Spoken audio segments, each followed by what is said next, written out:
We all know that clear and concise communication can be used to navigate through difficult situations, and within the field of public relations, communication is heavily utilized and emphasized. But have you wondered how companies and organizations are able to maintain such strong relationships in the public eye and deviate from the negative aspects of public uncertainty?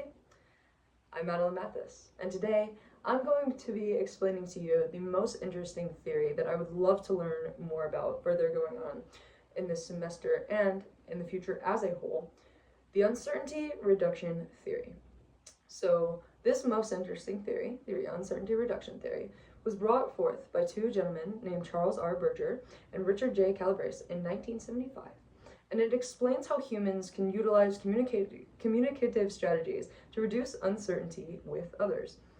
This theory outlines how the general public is uncomfortable in the wake of uncertainty and typically tries to estimate what the outcome of situations may be. And they do this by strategically displaying certain passive, active, and interactive communicational tactics to explain the behavioral outcomes of a given situation. So let me explain what these tactics might look like. You are at work, right? And you are observing your coworker displaying different behaviors. By your observation, you are displaying passive communicational strategies. So with this, you go to your boss or you go to another coworker and you ask them about this coworker's behavior. Doing this would display active communication strategies. Now, for interactive, you would be going to the coworker themselves and asking them about their behaviors. So that should put a little example in your head of what these communicational tactics are, how these strategically are used to explain behavioral outcomes of situations. However, another example of this would be crisis management in the field of public relations, where an organization explains the situation to the general public and then shapes their new policies around what would be deemed a good public reaction. So as someone who is pursuing a degree and later in the field of later career in the field of public relations, this theory matters strongly to me.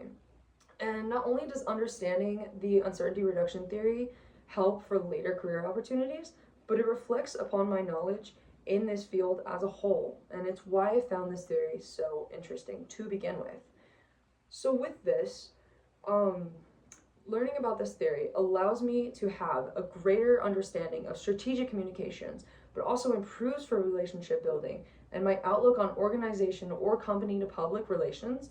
And this will also help with my personal communications and relationships, such as my job now, and relationships with coworkers, where I'm constantly dealing with uncertainty surrounding situations in the kitchen that I work in. So as I've previously mentioned, this theory and its workings are critical within the field of public relations, and crisis management is a major and extremely common topic focused on by PR professionals. Not only is this theory effective, however, with crisis management, but overall it helps to focus the general public by communicating effectively from organizations. Understanding one's audience and what they expect from you as a company is extremely important in PR.